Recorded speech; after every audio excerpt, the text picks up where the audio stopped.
C'est l'heure du rendez-vous extra-naturel avec Terra Cultura, le magazine nature et culture en ligne. Nous retrouvons une fois de plus Svetlana Markov, la correspondante de Terra Cultura de l'autre côté de la planète, en Australie et en Nouvelle-Zélande. Là, vous êtes en Nouvelle-Zélande. Bonjour Svetlana. Bonjour Frédéric. Alors, ici, au moment où on enregistre, hein, on est le 13 décembre, on plafonne à 4 degrés en France. Euh, quel temps il fait en Nouvelle-Zélande?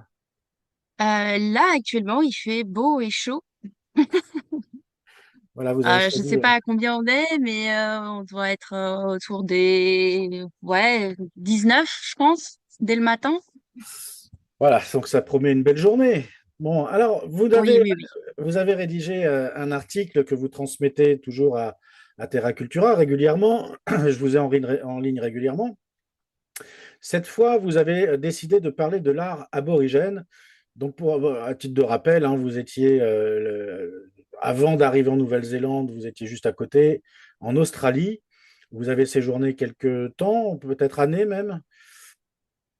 J'ai séjourné 1 an et demi là-bas, oui. Voilà. Et donc, vous avez eu le temps de vous imprégner de cette culture aborigène et vous avez voulu faire cet article sur l'art rupestre, l'art aborigène en général.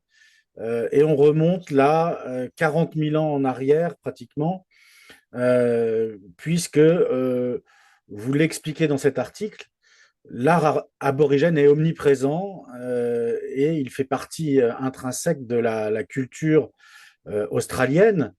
Euh, Comment ça se manifeste? Bon, vous parlez de peinture, il y a pas forcément que des peintures. C'est un art sacré. Vous parlez beaucoup du temps du rêve. Expliquez-nous un petit peu à quoi remonte cette tradition, comment elle est composée, comment elle se constitue. Donc, comment les peintures rupestres sont représentées, en fait. C'est sûr, elles sont issues quand on parle du monde du rêve, on parle du rêve en général. En fait, les artistes aborigènes perçoivent le rêve comme une communication avec les esprits, comme un message à faire passer. C'est un véritable échange. Et de ces rêves-là, ils décident ensuite de ce qui va être représenté lors de cérémonies uniquement. Ils ne peignent que pendant les cérémonies et tout le monde n'est pas autorisé à peindre. Seuls les initiés et les personnes qui ont les connaissances nécessaires en termes de magie vont être autorisées à peindre parfois d'autres peintures hors qui sortent du quotidien, beaucoup plus spirituelles, parfois maléfiques euh, ou euh, ou sociales également. Alors, c'est quand je dis omniprésent, c'est que c'est pas comme en France où on a deux ou trois grottes où on peut voir des peintures avec des mammouths, des rennes et des traces de mains sur les murs. Là, sur une seule région, c'est ça, sur une seule Oui. localité, il y a 5000 sites de peinture rupestre et vous en avez comptabilisé jusqu'à 100 000 en Australie, dans le pays entier. Mhm. En fait, on va pas toutes les retrouver partout en Australie. Et ça, c'est dû à la colonisation. Il faut savoir qu'avant, la côte est d'Australie était très peuplée en termes de communautés aborigènes. Sauf que avec les colons qui ont décidé de s'installer ici, ils ont détruit tous ces sites sacrés, ils ont détruit les grottes pour y construire leurs villes, pour y construire des mines, et uniquement ceux dans les parties les plus reculées d'Australie, donc c'est-à-dire le Red Outback, donc là où on va retrouver le site sacré d'Uluru et Kalachuka, donc dans vraiment le centre de l'Australie, et beaucoup dans les Kimberley, donc qui est plutôt au nord-ouest, qui est très difficile d'accès en dehors des saisons des pluies. On ne peut l'accéder qu'à ce moment-là et encore, il faut avoir le 4x4 adapté. Et donc, le site le plus connu et le plus célèbre, parce que ça reste le plus accessible, c'est celui qui est le plus au nord de l'Australie, juste à côté de Darwin. Et ce site qui qui est le plus connu parce qu'il est un centre clé, en fait, un gros centre de passage en Australie, et celui où on va retrouver le plus de peintures, parce que c'était aussi un des endroits à l'époque où les aborigènes se retrouvaient pendant la saison des pluies pour peindre et échanger sur leur année, échanger de ce qu'ils avaient pu voir, des connaissances, des découvertes. C'était un regroupement de toutes les communautés à l'époque pour échapper à la saison des pluies, donc se mettre en sécurité, mais aussi une grosse réunion afin de faire le point, en fait, je dirais, et de parler de leurs rêves, de leur expérience sur l'année, de ce qu'ils ont vécu, etc. Alors, le rêve a Donc l'air très, voilà très... pourquoi Oui. on les retrouve pas partout en Australie. Sur la côte ouest, il y en a quasiment pas. C'est vraiment très localisé maintenant. Nous-mêmes, dans le monde occidental, on a du mal à interpréter nos rêves, on ne sait pas d'où ils viennent. Et eux, il semblerait que toute leur culture soit basée là-dessus. Une grande partie de leur culture est en effet basée sur le monde des esprits. Il semblerait que les esprits, notamment les esprits Mimi, leur aient appris à chasser. Donc, la- c'est c'est- c'est- c'est vraiment euh, c'est omniprésent dans leur culture même encore aujourd'hui. Pour avoir eu l'occasion de travailler avec certaines femmes quand je travaillais dans le nord de Port-Douglas avec elles, j'ai essayé de leur poser quelques questions. Maintenant, j'ai pas toutes les réponses et c'est une question qui est quand même très délicate parce que c'est une culture extrêmement secrète et ils ne partagent que très très peu de choses dessus. La seule façon, en fait, pour nous, le blanc, de savoir vraiment de quoi il en retourne, c'est d'aller vivre avec eux. Ça veut dire que c'est à travers une cérémonie, on va être invité à venir vivre avec eux dans leur communauté. Et c'est pas vivre avec eux une semaine, c'est vivre avec eux sur le très long terme. Alors, je sais pas vraiment comment répondre à cette question parce qu'elle est encore empreinte de secret et on n'a pas toutes les informations dessus. Donc c'est délicat. La seule chose que je peux dire, c'est que oui, c'est encore très présent chez eux. Maintenant, je ne sais pas comment aujourd'hui, à quel degré c'est présent. Cela dit, je pense que étant donné qu'il y a des communautés qui sont un peu plus intégrées dans la société australienne que d'autres, notamment je pense à celles qui sont toutes dans le Red Outback de l'Australie, donc vraiment le centre, où là, elles vivent principalement du tourisme et donc de toute la spiritualité et la magie qui est autour, qui gravite autour justement de leur communauté. Je pense que oui, elle était beaucoup plus présente et beaucoup plus euh, d'être reçue et perçue même par les nouvelles générations, contrairement au nord-nord de l'Australie, ou même les personnes avec qui j'ai pu être amenée à travailler. Alors, votre reportage s'accompagne de photos, hein, c'est un peu d'ailleurs votre base. Vous êtes plus photographe que rédactrice, bien que les deux ne soient pas incompatibles. Et j'aime lire vos articles parce qu'ils nous font voyager. Qu'est-ce que vous avez vu? Alors là, je vais le montrer, je vais partager en même temps sur cette vidéo. Il y a une espèce d'homme. Est-ce que vous avez des explications un petit peu plus détaillées à nous fournir sur cette représentation? C'est Oui, un homme oiseau. Il y a quoi? Qu'est-ce qu'on voit? Des c'est plumes? c'est un esprit. C'est un Ah, esprit et c'est possiblement un esprit Mimi. Les esprits Mimi sont représentés très fins, très grands, très allongés. En plus, celui-ci, il a des sacs, il va avoir une lance. Je sais que les Dreamings, qui font partie d'une des plus impressionnantes peintures du site d'Oubir, donc là où cette photo a été prise, euh, les Dreamings et les Mimi avaient l'habitude d'avoir des sacs et dans lesquels il y avait des enfants, des paroles, mais aussi des graines qui étaient semées partout en Australie. C'est ce qui va relier le plus toutes les communautés aborigènes entre elles, malgré la distance. C'est l'esprit le plus présent en fait dans la culture aborigène. d'accord. Donc lui, on le voit régulièrement. Alors ce qu'on voit et qui pendouille un peu à droite à gauche, ce sont des sacs. Vous dites qu'il y a des graines. Donc Oui, il répand oui, la vie en quelque sorte. Il y a des oui, enfants, mais il chasse oui, aussi. Donc en gros, exactement. c'est le dieu de la survie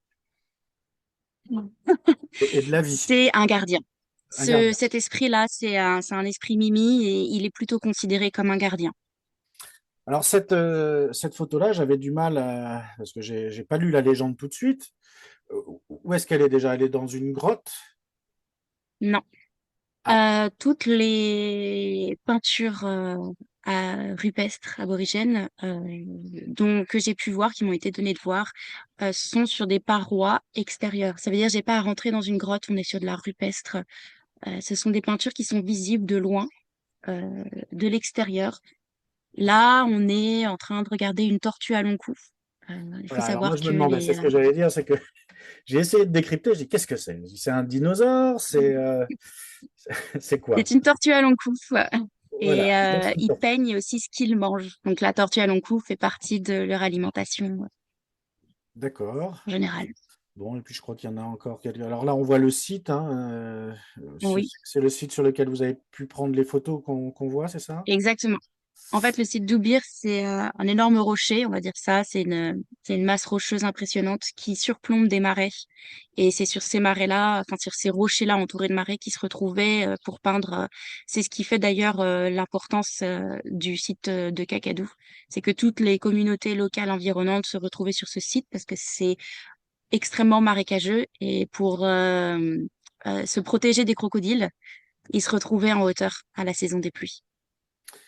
Alors, est-ce que ce sont des sites protégés ou est-ce que c'est du en libre accès?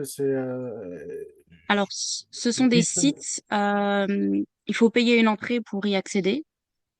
Et ensuite, il y a des campings, donc soit des free camps, soit des campings de type resort, etc., qui vont accueillir les gens. On peut pas camper partout. Il y a quand même, c'est quand même très contrôlé.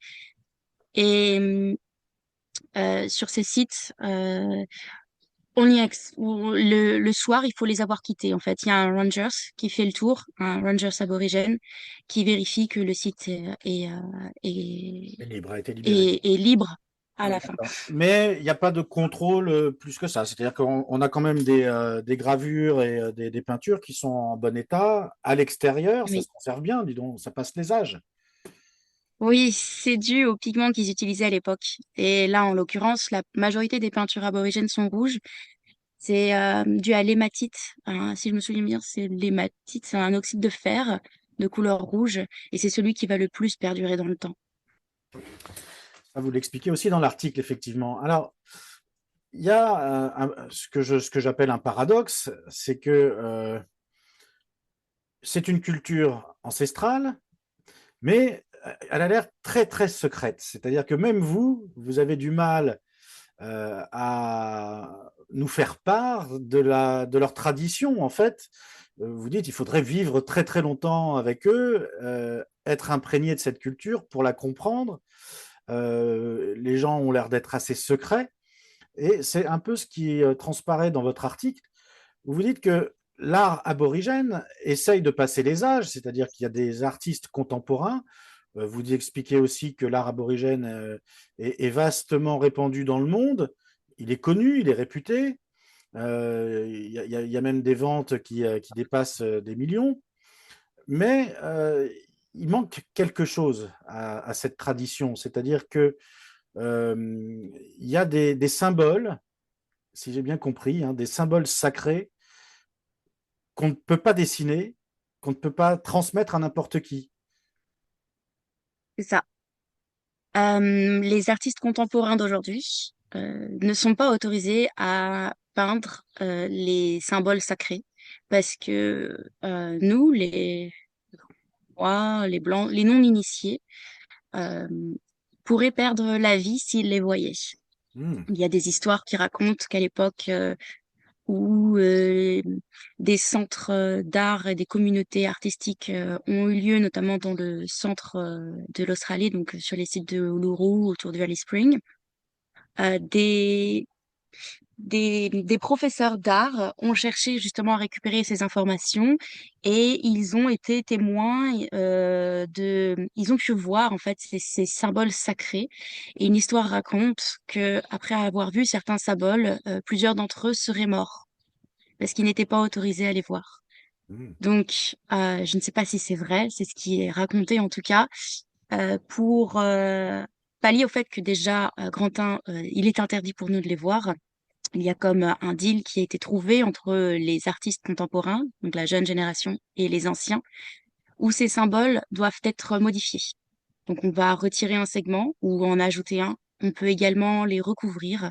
Et c'est grâce à la nouvelle forme, le mouvement artistique de Papunya avec le dot point, donc la peinture à point, qui a pris le dessus qui s'est vraiment démocratisé sur tout l'ensemble de l'Australie pour les artistes aborigènes, qui a la possibilité de recouvrir en fait tous ces symboles sacrés, qui fait qu'ils sont présents dans la toile, mais nous on ne les voit pas. On ne saurait pas distinguer à quel moment le tracé s'arrête ou à quel moment il commence. Ce qui permet justement de garder tout ce secret. Et en plus du recouvrement, le symbole est modifié. Et seuls les artistes aborigènes et les aborigènes en général sont capables de reconnaître les symboles. Et Ce qui permet ils de ressemblent à répondre à un quoi business. ces symboles? Parce qu'il n'y en a pas dans vos pages, là, dans vos photos. Vous en Non. avez vu, vous, des symboles recouverts ou en pointillés? Alors, si j'en ai vu, je ne sais pas que je les ai vus. Ah, Étant donné qu'ils sont cachés, je ne sais pas. ah oui, Ils c'est sont à ce réellement point-là. Ah oui. dissimulés. Hmm. Je ne sais pas. Et s'il y en a sur les toiles, ils ne sont pas mentionnés non plus. Bon, alors qu'est-ce qu'ils transmettent, ces symboles? Alors, une partie de ces symboles vont parler des esprits, mais c'est aussi des symboles géographiques. Alors, c'est très différent leur carte des nôtres. Nous, on va être sur du concret comme ce qu'on peut connaître tout le temps. Ils ont comparé, quand j'ai fait un musée, une carte du désert faite par les aborigènes et une carte du désert telle que nous, on la connaît. C'est très surprenant. Ce sont des symboles, des cercles qui vont par exemple représenter l'eau, des vagues qui vont représenter les pluies diluviennes, des traits pour des arbres, des traits un peu plus angulaires pour par exemple les forces de la nature violente. On est vraiment dans la symbolique. En fait, c'est pas la représentation qui va primer, on n'est pas dans le mimétisme, on est vraiment sur comment est-ce que je pourrais expliquer ça?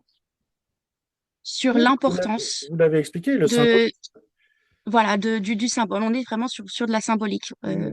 Ce qui est représenté ne correspond pas visuellement à la réalité. Oui, c'est un concept. Ça représente un concept, oui. Exactement.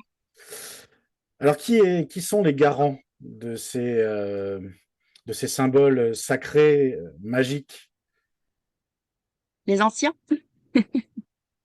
Comment s'est constituée la société aborigène? Les anciens? Est-ce que c'est un petit peu, puisque maintenant vous êtes en Nouvelle-Zélande, est-ce que ça marche un peu sur le même principe où il y a la maison des ancêtres, la coutume y est préservée, ça marche un peu pareil ou est-ce que c'est complètement différent? Alors, j'aimerais répondre à cette question, mais malheureusement, je n'ai pas l'information. Et j'en reviens à ce que je disais un peu plus tôt dans l'entretien. C'est une culture qui est extrêmement secrète. Il est très difficile de parler avec les aborigènes de leur culture. Ils sont extrêmement timides. Entre eux, il n'y a pas de problème pour avoir travaillé justement avec mes collègues.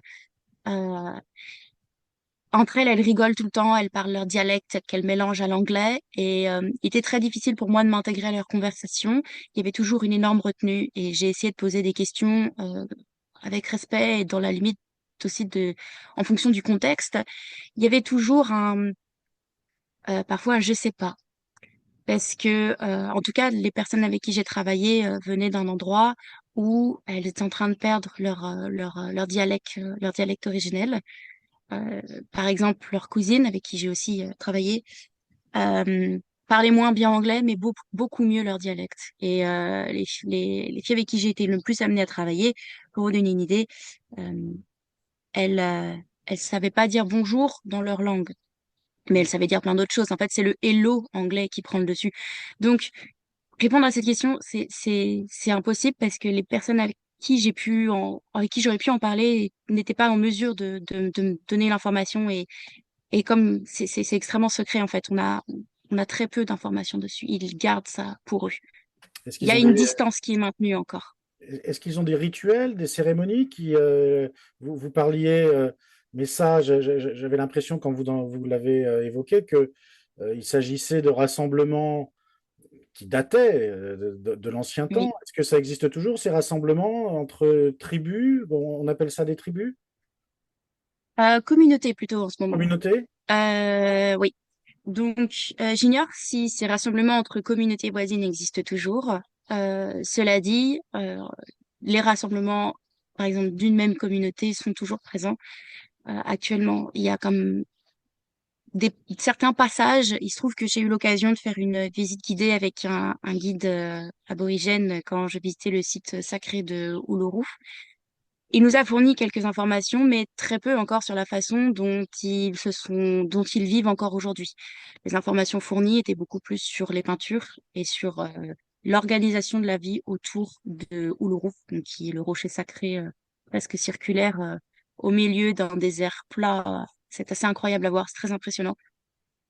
J'ai malheureusement pas plus d'infos. On a posé des questions. Le petit groupe avec qui j'étais a demandé et la réponse du guide a été, si vous voulez en savoir plus sur nous, vous venez vivre avec nous et vous devez être initié à travers une cérémonie. Voilà la réponse en fait que j'ai eue. Je me retrouve dans le même cas de figure que la question précédente.